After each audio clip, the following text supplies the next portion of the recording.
Before we start today's episode, I would like to quickly read you our podcast disclaimer. The content in this podcast is for general reference and educational purposes only. It is not meant to be complete or exhaustive or to be applicable to any specific individual's medical condition. No information provided in this podcast constitutes medical advice and is not an attempt to practice medicine or to provide specific medical advice, diagnosis, or treatment. This podcast does not create a physician-patient relationship and is not a substitute for professional medical advice, diagnosis, or treatment. Please do not rely on this podcast for emergency medical treatment. Remember that everyone is different, so make sure you consult your own healthcare professional before seeking any new treatment and before you alter, suspend, or initiate a new change in your routine.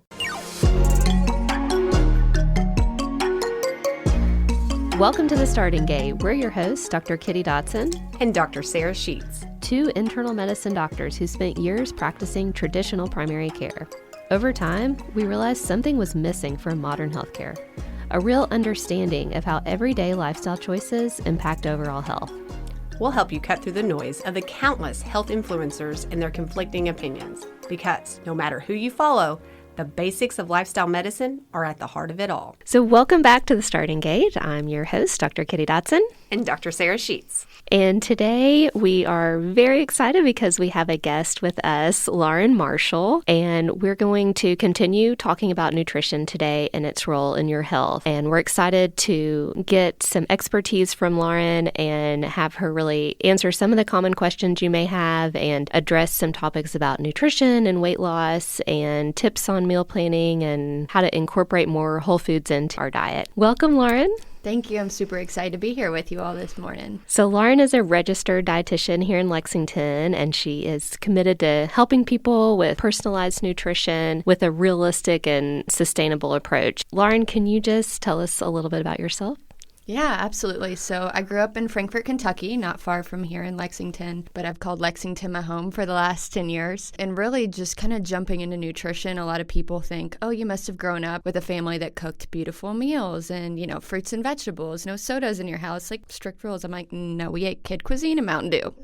But yeah, I absolutely love the Lexington community. So I'm excited to be here and chat with it because I think something that's really important for us here in Kentucky is that we continue to learn about truly the realistic strategies behind nutrition, because with the things we have at our fingertips telling us all these rules, it can be really overwhelming. But I think together we can really work together to make a healthy space here in Kentucky. Really why I wanted to jump into nutrition and be a dietitian started from being an athlete. I grew up with, again, not healthy meals. My mom had like 4 recipes that she cooked. She worked a lot. That was not a thing at our house. But I kind of explored how nutrition can really make us feel. As an athlete, feeling your best on the court. I played volleyball a little bit through college. But I noticed soda before a game doesn't really help me feel my best. So I started just kind of do my own research and actually realized someone that I was related to down the lines was a dietitian and kind of jumped in that realm like, oh, what is that, right? I never even heard of that, found out what she did. So I started to dive into the nutrition piece as an athlete as I got a little bit older in high school and how that made me feel. And then I was like,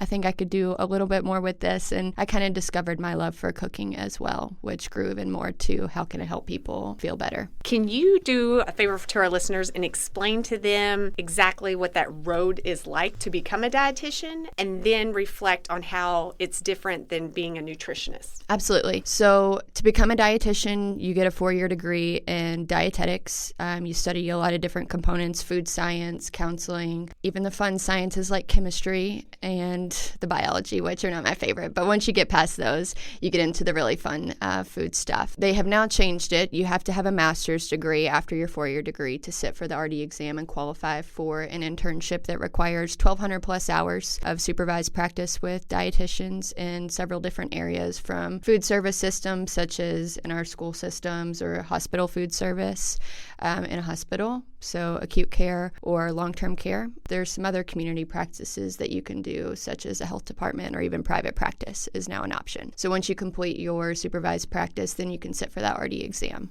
How is that experience in education different than, say, someone that might have a nutrition certificate? They can go online and take a course, or maybe they have personal experience with nutrition that helped them in their health journey, and they can call themselves a nutritionist with a quiz or the certificate that you're referring to through the state if they complete minimal number of hours of nutrition. However, there's no really anyone really checking up on that, making sure that they have the right credentials or continuing education. That's extremely important in the nutrition world because it's ever changing. So not as much supervision required to have that certification. A nutritionist, they do not get as much training when people have specific health conditions and know how diets need to be altered or adjusted based off that. Exactly. So someone with a diagnosis of diabetes or heart disease, kidney disease, even some issues with your hormones. Legally, someone who is a dietitian can provide what's called medical nutrition therapy, and that would be the appropriate diet for what you're describing there to be able to modify and alter what they need to help them reach their health goals. So it sounds like maybe if you have multiple health conditions that reaching out to a dietitian would be the safest option for you. But is there a role for a nutritionist for most people that are looking for dietary change? I think a nutritionist can be very helpful when you're trying to find someone to help just coach you with that behavior change. And if you are not trying to manage your diabetes or high blood pressure or kidney disease, but you're just trying to make some healthier steps, a nutritionist can step in and help guide you along the way. Isn't that what you would say? I would agree, yeah. Do you have a specific approach or a specific area that you specialize in? I really enjoy the weight management space, and I love working with middle-aged and older women. PCOS, menopause, hormone stuff, that's great. But weight management is really my jam. And when I say weight management, most people assume that I'm referring to weight loss. I love weight loss. That's my specialty, I would say, but I also really enjoy weight gain. There's a lot of people who struggle to gain weight in a healthy way as well. And so I love both sides to the weight management piece. And before we dive into some of the questions that we have for you today, we do want you to take a moment to tell our listeners how can they find you and in what ways are you able to help patients in your practice? Absolutely. So I am the owner and dietitian solo private practice of Body Fit Nutrition. I see people one-on-one for counseling for a variety of reasons that they're looking for help with nutrition, such as the diabetes, kidney disease, menopause support, PCOS support, weight management, all kinds of things. And you can find me at bodyfitnutritionlex.com. If you're on Instagram, find me at Lauren P. Marshall. All right, so let's get started with our questions. So, Lauren, why do you think nutrition is so important, and how do you feel it affects people? That's a good one that I could talk for a long time on. But if I had to really just say one reason why someone might want to take their nutrition more seriously for themselves, for their family, it's from a preventative standpoint for our health and preventing chronic disease, diabetes, heart disease, etc., that we've already touched on. But if I had to say one thing, it would be from that preventative standpoint. We can live a much happier and longer life when we start with that preventative side of nutrition and just feel so much better, right? We're all busy. We all have things to do every single day, and we want to feel our best to get through them. There's nothing worse than having zero energy to get through all of that to-do list, or getting sick often, as we're coming up on a sick time of the year for a lot of people, staying well through the holidays. That's another reason. But that preventative standpoint is something I'm extremely passionate about, and I know you all are too. Thanks for pointing that out, because sometimes I feel like individuals do not realize how much nutrition and how they're fueling their body is one of the main sources of how they can get energy back. Because we hear that complaint all the time about fatigue. But kind of going from there, another thing we would love to hear are what are some of those most common questions that you get from your patients? How long do we have? This may be an extra long episode. This might be an extra long one. One of the biggest things that I hear from people when either we're halfway done with our first appointment or we're finishing up for the first time together, people are very surprised that I'm encouraging things like fruits, even potatoes in their diet. They go, "Oh, I thought I couldn't eat fruit. It has sugar. You're telling me to eat potatoes? I thought I wasn't supposed to eat white foods. Carrots, I thought they had too much sugar." I am not exaggerating when I hear that at least 3 times a week. I heard that frequently as well. It's very, very common, and it makes me very, very sad. It makes me sad too, because fruits and vegetables should be the least of our worries on our Correct. plate when it comes to nutrition. And I hate that there's that extra stressor out there that people feel like they cannot buy fruits and vegetables at the grocery store because one video they saw on Instagram, the doctor, who we think is someone we should trust, Right. is telling us things that really are just not supportive of a healthy lifestyle for eating. And I'll say, as the one that came from not having a dietetics degree here, I had some of that misconception too when I was with patients, like that I thought maybe they should cut down on potatoes and things like that. So that's what has been so fun for me over this last year, is to actually learn nutrition and realize, no, that's not true. We just need to go for that whole food version of things instead of potato chips. Eating a baked potato, or even better, a sweet potato, then you should be okay. That whole food is not going to be making your sugar do anything crazy. Absolutely. And two more specific questions that I get are white rice or brown rice, sweet potato or white potato. And I say either. And people's eyes get really big and they're like, you're serious? I'm like, yes. If the other option is to go to fast food and get fries as your starch side, I would much rather you enjoy white rice at home.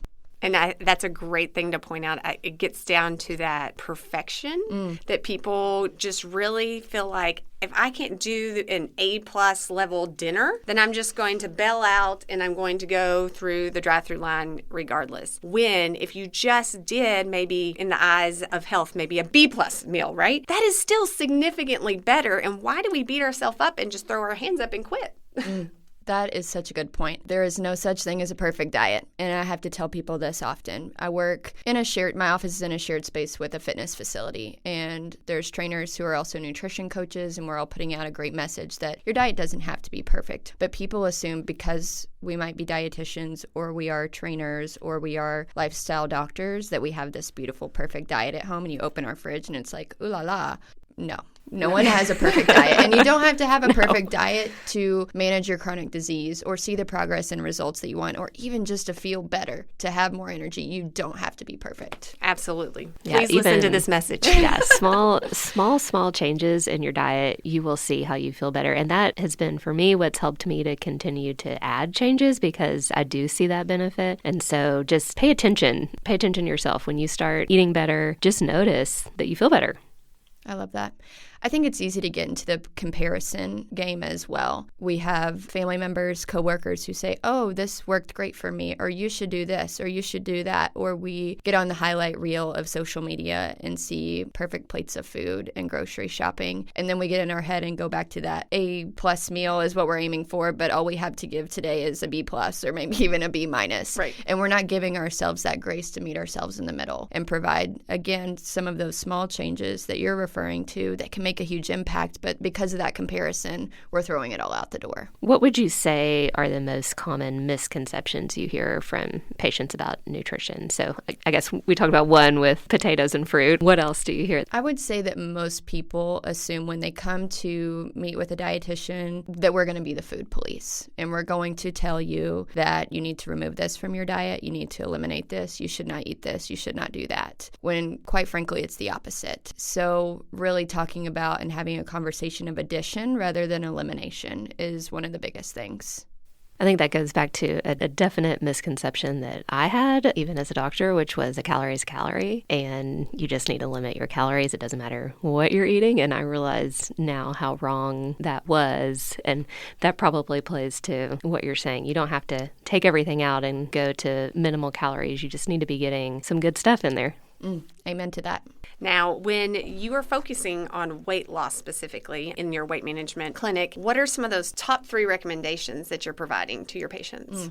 If I had to just pick 3, I highly, highly recommend starting with an eating schedule. Doesn't have to be a perfect eating schedule. Doesn't have to be down to the minute, the hour every day. But I really encourage people to get on an eating schedule. If you have no idea when lunch is going to be, can we find like a 2-hour window that you can commit to eating something? So first things first, consistent eating schedule, because that's going to allow you to fuel your body throughout the day so that we don't get into the end of the day and go, I've had less than 500 calories. I'm starving. I have no energy. So I have no energy to work out, which is another part of the weight loss plan. And I could eat anything and everything. So first things first, I encourage people to get a consistent eating schedule. It doesn't have to be perfect, but can we at least commit to some type of schedule? The second thing, I highly recommend prioritizing protein. So when you are getting to your eating schedule and thinking about what might be on the menu for the week, picking your protein foods first. This is going to help stabilize blood sugar throughout the day, stabilizing energy levels and how those two translate, but also helping you feel satisfied at meals. If you have little to no protein on your plate at these consistent eating times, you're probably going to find that you're going to be hungry much sooner.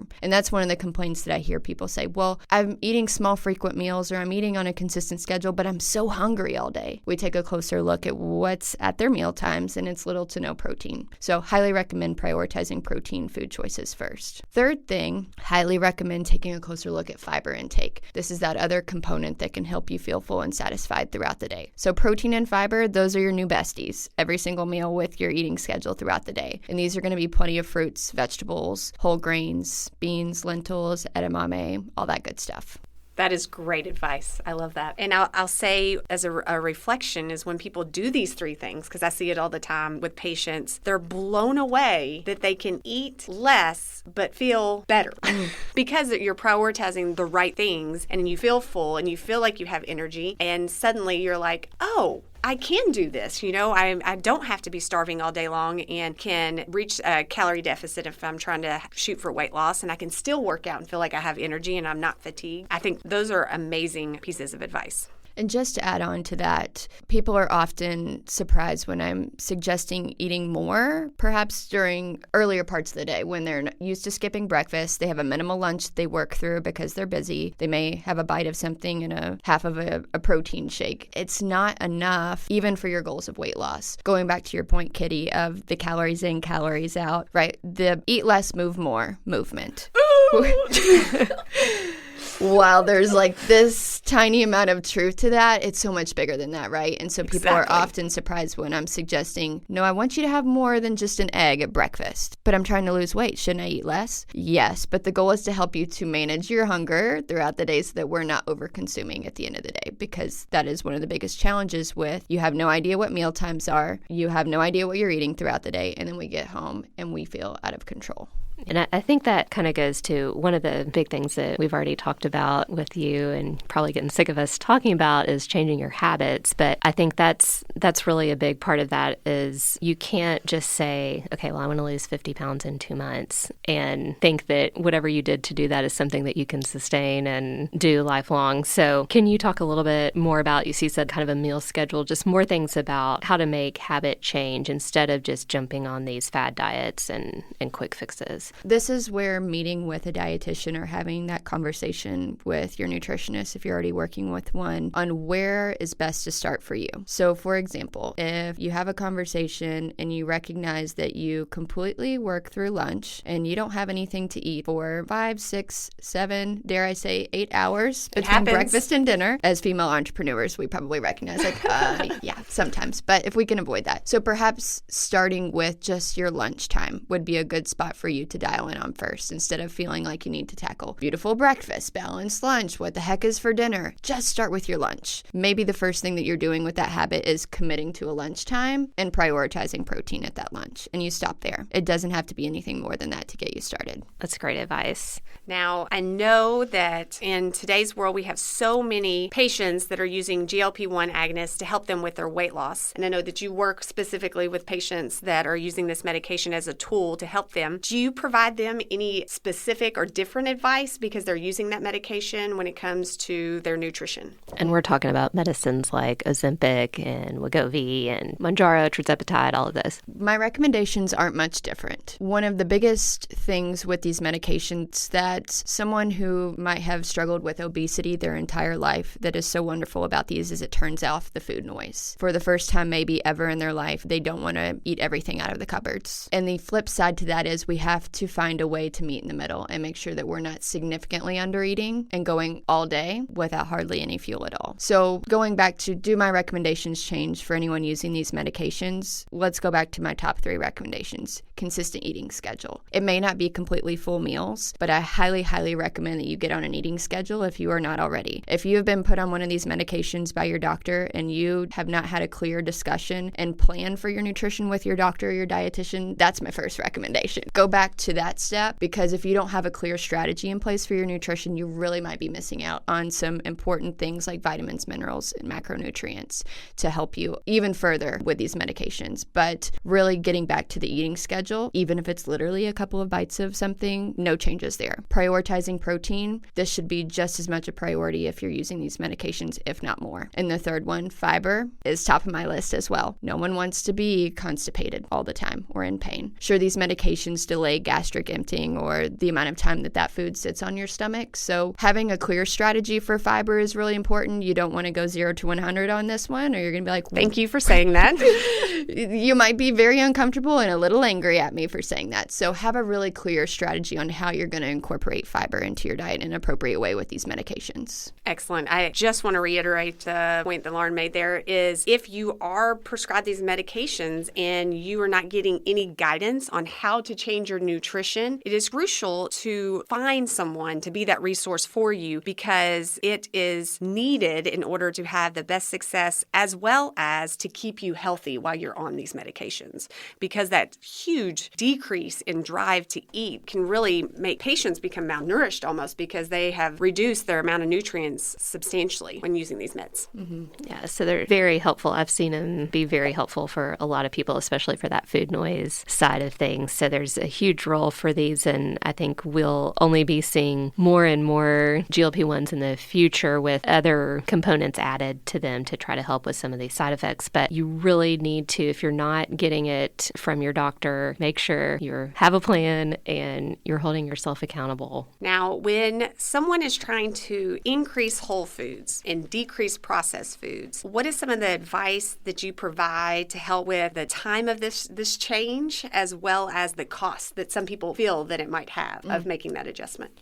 Yes, one of the biggest misconceptions we have is that eating healthy is expensive. And if it's not meeting the budget, then we're not going to do it, right? Because the kids have needs first, all the other things that tie up our money, right? But healthy eating and incorporating more whole foods doesn't have to be expensive. And again, depending on where you're getting your information, unfollow those people who are making super fancy healthy meals. It doesn't have to be that. But what I encourage people to try is think about frozen and canned goods. If your family isn't a family that loves fruits and vegetables, and you're like, well, I'm not buying that because it's going to go in the trash before we're even able to eat it. There are still healthy options in our freezer aisles and our canned goods. And this is one thing in the last several years that I have heard as a common misconception when I have new clients in my office. Well, I thought canned goods were unhealthy. I thought I should stay out of the freezer section. Sure, are there not great options in either of these aisles? Just like any aisle? Yes. But it is not a recommendation for me that you will hear to shop only the perimeter of the grocery store, because the freezer aisle technically is not on the perimeter. And so you can find plenty of healthy fruits and vegetables in the freezer aisle that you can keep for 6 months and throw them in. So for example, one of my favorite ways to include more berries in the diet. They're a great source of fiber, antioxidants, boost of color on your plate. If you get a bag of mixed berries from the freezer section, you've got like 2 or 3 different colors going on. So from the perspective of eat more color, that's a good one. You throw that in a bowl of oatmeal or over top of yogurt. If you microwave it, it's going to melt it down and let off those natural juices for sweetness. Why isn't that a healthy option from the freezer section? So highly, highly recommend seeking out those freezer and those canned goods. We're at my favorite time of year where it's fall. We were talking about sweater weather in the morning, summer outfit in the afternoon, but it's also soup season. And funny enough, on the news this morning, they were talking about how 2024 is the year of soup. I'm like, well, why am I just now hearing about this? I love soup.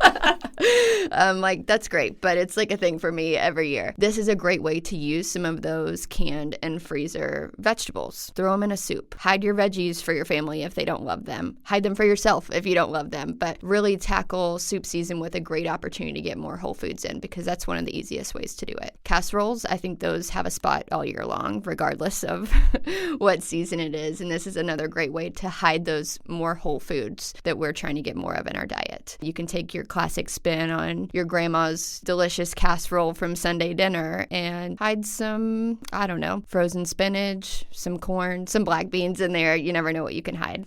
That is great advice. And I'm guilty for sometimes saying shop the perimeter of the grocery store. So thank you for that reminder. That excludes these awesome options that we have in frozen and canned fruits and vegetables. Because I will say that's a tip that I always provide for people is I love having those options in my house for the times that say I did not have a good week of meal prepping and I need to just do something in out quick for dinner. I can still put something that is a fruit or vegetable on the table because I have those in stock. And I didn't have to have that perfect week of getting all the grocery shopping done and meal planning done because I have those as backups. So that is absolutely great advice. I think soup is a great way to incorporate a lot of things. And I love to use the crock pot. And that just helps, especially if you've got kids doing activities and you don't have time to make dinner at actual dinner time and people can eat at different times of the evening based on schedules. So I think soup is a great way to go. On the topic of the crock pot, too, this could be a great way to get the family involved or the kiddos involved. You open the cans, they dump it in there. How fun is that? Simple, but fun. Exactly what I did last night with my daughter. We were making chili, and she loves to help make chili because of all the dumping of all the ingredients into the pot. So, yes, that is a great way to include your kids. Now, in that kind of realm, and talking about meal planning, for people who do not like to cook, how do you help patients that are like, I'm here for help, but I'm just not a cook? Don't like to cook, not going to do it, don't have time, so if you tell me to do that, it's not happening. Very common. And I get it. My family did not cook. My mom, she worked a lot, like I said. She did not make meals for dinner. We were going somewhere to eat. We were running through fast food, or it was one of her staple 4 recipes that usually involved canned goods or a boxed meal. So what I recommend if you are, one, trying to incorporate more whole food nutrition in your diet, and you're like, where the heck do I start? Start with the freezer and the can section. And then perhaps you're working on weight loss goal. Let's use that example.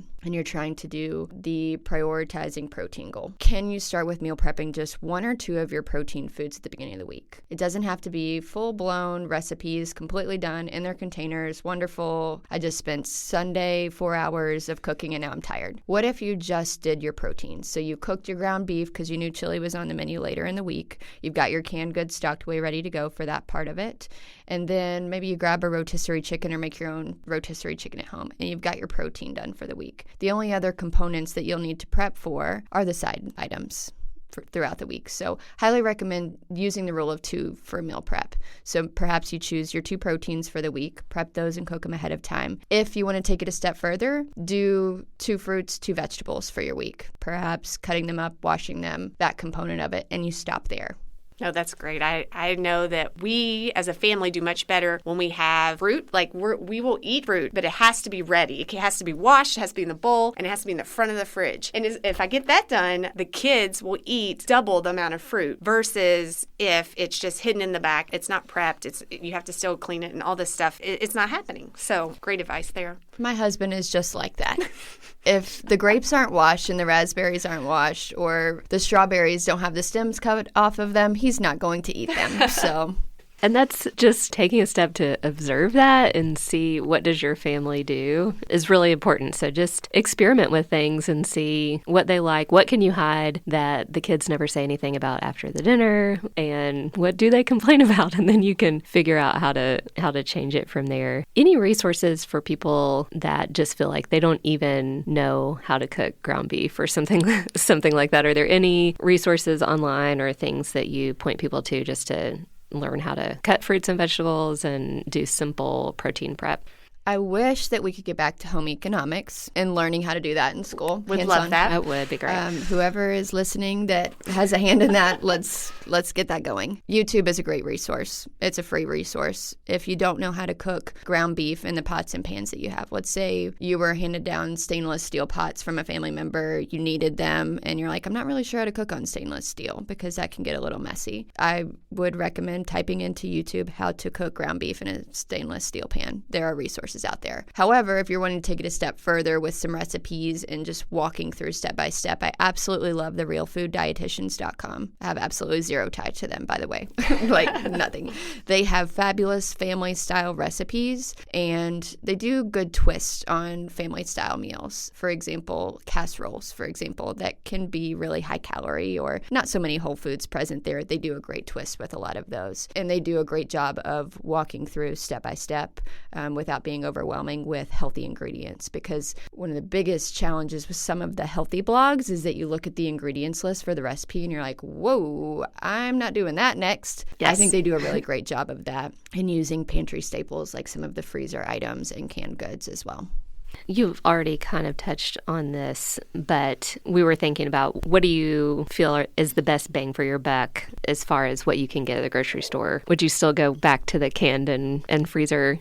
I would for the fruits and vegetables component. If you really struggle to keep fresh produce good long enough to eat it. The other one would be the ready-to-eat protein meats. So something like a rotisserie chicken or the fully cooked, ready-to-go items. So if you're shopping at any of the wholesale clubs, they have a lot more options with these, like cooked chicken that's already in chunks, steak that's lean choice, meaning lesser saturated fat that's present there that you can throw on a salad or on a dish. So you're talking about like Costco and Sam. Costco girl here. Yeah, Costco girl here. What about you, Kitty? Well, we live next to Costco in Louisville, so we went all the time, but now we don't, and so I have not been going again. So I probably need to get back into it. We do. We were also hoping you could give us some thoughts about obstacles that people run into frequently when they're trying to change their habits. So one of those being eating out. How do you approach that? That's a good question, because we all have seasons of the year, seasons of life where we just have to lean on things like going out to eat because maybe we don't have the energy, or holidays, perhaps. That can be a whole other thing that we go into, but we won't today. That could be its own episode. Or a season of life where things are just too much, right? And we have to lean on some of those places. What I recommend is that you take on the mindset of do what you can with what you have. So not beating yourself up because you have to go out to eat, or you didn't have time to go to the grocery for 2 weeks and you have absolutely nothing in your cupboards. Don't panic. Don't beat yourself up. You haven't failed anything, but what can you do with what you have? So if you are in an area with fast food restaurants that are chain restaurants, we have this wonderful ability to go online at our fingertips and take a look at what are the healthiest options for me and my goals at these places. Just because I'm eating at a fast food restaurant or going out to eat doesn't mean I have to throw all of my goals with nutrition out the door. So if they do have a steamed vegetable option, is that the one thing that I can choose when I am going out to eat? Or can I choose the grilled option instead of the fried? It doesn't have to be this all or nothing, or like you were saying, Sarah, A+.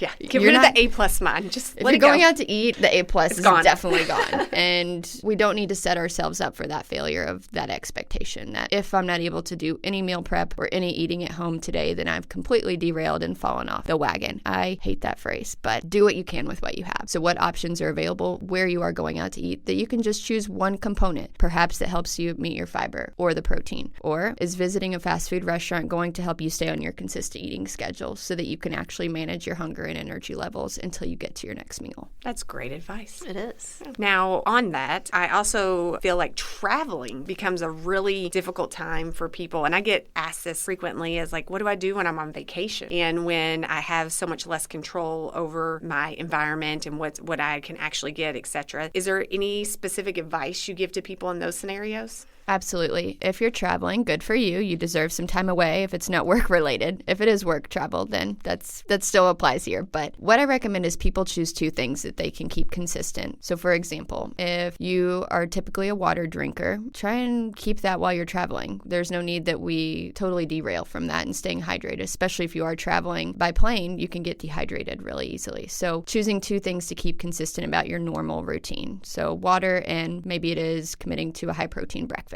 for example. If you control nothing else about your day except for those two things, it's still a win. If you do have the ability to pack your own items, highly recommend this. So you have healthy snacks to choose from, or even some items that don't require refrigeration or a cooler necessarily that you could take with you that would help you meet some of these whole food goals that we've talked about today. So can you give us some examples of that, Lauren? Yeah. So, for example, let's say you need some quick protein choices to choose from, and we're not going to rely on a cooler. We have no idea if there's enough fridge space in, I don't know, the beach home that you're staying in. I get that one. Like, I don't know what everyone else is bringing. I don't know if there's room for my food. Ask what everyone else is bringing. But, for example, jerky sticks. That's not something that requires refrigeration. Chomps is a great brand. Lesser saturated fat, less sugars, a little less extra processing ingredients used in those. So, Chomps sticks for a protein snack. Awesome. Protein shakes, perhaps, that could help you meet your protein goals at breakfast. That require zero refrigeration and zero prep from you, but are a great spot in your snack bag that you're going to prep. If you can take it to the next step of refrigeration and preparation, maybe you grab some ready-to-eat fruits and vegetables, some grapes, and a bag of broccoli and dip. Great suggestions there. Can you also give us some suggestions for dealing with cravings, or if you had found yourself eating for other reasons other than being hungry, you just enjoy that snacking at night, or you're always used to eating something while you watch your show? Any ideas for how to handle those types of things? The one about the eating while you're watching your favorite show or it's movie night and you're plopping down on the couch with your family, I think that really ties into the habit piece that you all touched on in previous episodes. Like, if it's a habit, are we eating because we're hungry, or are we eating because that's just what we do during movie night, right? So I highly recommend talking about this out loud, whether it's with your therapist, with your dietitian, with your lifestyle doctor, your primary care provider, whoever, a friend even, because oftentimes talking about some of this emotional eating that you're asking about, talking about it out loud helps us recognize where it's really stemming from. Maybe we didn't realize that we're just eating popcorn because that's always what we've done on movie night on Friday night, or we always order pizza and I have no idea how much I'm eating, right? We're just going through the motions because it's a habit at this point. So first things first, I recommend talking about it out loud with someone that you trust. If it is something that is frequently occurring with emotional eating, or you find yourself eating during certain seasons of life, I highly recommend getting a therapist to talk through with that specifically and professionally, and using a dietitian in combination with that to really help you combat that emotional eating. And again, talking about it out loud is going to help you identify that. It's not going to be solved overnight. It's not going to be a habit that's changed overnight. It's not something that your emotions obviously are going to be fixed overnight related to food, but find the support in that first and foremost. On the side of meeting with your dietitian and talking about this, if your goals are losing weight and you find that you're an emotional eater, coming back to our eating schedule, what does our eating look like throughout the day? Are we fueling properly enough if we find that we're really overeating at night? And deciding, is it emotional? Is it because I am truly hungry? Let's go back to the drawing board and understand what our nutrition looks like earlier in the day. If we are eating throughout the day, what kinds of foods are we eating? Are we eating those foods to give us energy, stabilize blood sugar, help us feel full and satisfied? If the answer is no, that might solve some of that nighttime eating experience that you're talking about. Those are great points. Sarah, do you have any other questions for Lauren? I'm just going to bring up one more question because I hear this one a lot, and I know you probably do too, is on the craving aspect for those people who have a sweet tooth, and really how you can help them tackle that when they have that really strong craving for sweets all the time. I hope my husband listens to this part. That's a tough one, and going back to understanding why we have the sweet craving. Are we having a sweets craving because we've always been served dessert after dinner our entire life, and that's just what we're used to? If that's the case, then okay, let's dive in. Can we swap for something that's going to be less added sugar, less saturated fats that tends to be in a lot of those quote-unquote dessert-type foods? I'm talking like dessert that grandma served after dinner. I get a lot of that. Like, I've grown up my entire life with dessert after dinner. I need something sweet. Okay, let's start there and let's decide on something that's going to be less added sugar, less saturated fat, potentially lesser calories. It's going to help you with your health goals. So that's one piece. Again, coming back to the drawing board of understanding the sweet craving. If you're craving sweets at certain times of the day, perhaps you need fuel from other food first, and then we can reach for the sweet treats. So if you're really a chocolate person, I love me some chocolate. Some people are like, I like the sweet and the sour candies, and I just can't get enough of that. First and foremost, try and fuel with a balanced snack or a balanced meal, protein and fiber, then have your sweet treat. Do you find yourself more in control of that portion size that you're allowing yourself of your sweet treat? And can we reach for whole foods that are also naturally sweet, such as fruit? I can't emphasize enough that 2 to 3 servings of fruit a day for us as adults is the least of our worries, right? So use fruits for your sweet choice, even if it's in combination with your chocolate. So one thing I'm hearing from you, Lauren, and want to make sure I'm clarifying this right for anybody else that's listening, is if you are somebody with a sweet tooth, don't have those sweets on their own. It needs to be part of the meal where you've fueled first, and then that's the end of it for you. Is that right? Yes, I think that's a good way to summarize it. Any other tips or things you want to make sure we get across to our listeners? If you haven't heard us say it once, twice, 3 times, there is no such thing as a perfect diet, and all foods can truly fit in a healthy diet. And if you are in a space in your journey with your health goals or fitness goals, or just trying to learn more about nutrition, find a resource and support that is not going to jump to eliminating foods and tackling all the things you shouldn't be doing, because it likely is the things that you're missing from your diet that you need. So just to summarize some of the points you made today, so your 3 kind of main things to jump to when you're changing your diet, and especially if you're focusing on weight loss, is establish an eating schedule, prioritize protein, and prioritize fiber. Protein and fiber are your besties. They're your besties. Forever and ever. And then think about just trying to prep maybe 2 things a week. So prepping 2 proteins as your first priority, and then if you can also prep 2 fruits and 2 vegetables, that's a good way to get started as well. Absolutely. And if it's not the fruit and vegetables, just make your own rule of 2. I love that. And if you don't know where to start, you don't know how to cook, check out YouTube. You can probably just plug in anything, how do you cook X, and you should find a video, or check out realfooddietitians.com. And then if you're eating out or traveling a lot, think about keeping at least 2 things consistent. And Lauren gave us 2 great examples of keeping your water intake and a high protein breakfast consistent when you're traveling. And when you're dealing with things like cravings, emotional eating, habits that have been unhealthy for you, first just start with talking out loud to someone, and that can be just a good friend or family member all the way up to a dietitian, your doctor, or a therapist. Absolutely. Lean on your support there. Well, we want to thank you all for listening today. We want to thank our guest, Lauren, for coming onto our show. And if you enjoyed what you heard here today, please leave us a review on Apple or Spotify and share this episode with others. We also would love to hear your questions and ideas for future topics, so email us at contact@thestartinggatepodcast.com. And please don't forget to check out the Better Health Library, where we will be uploading resources every month, and see if there's anything in there that can help you on your health journey. See you next week.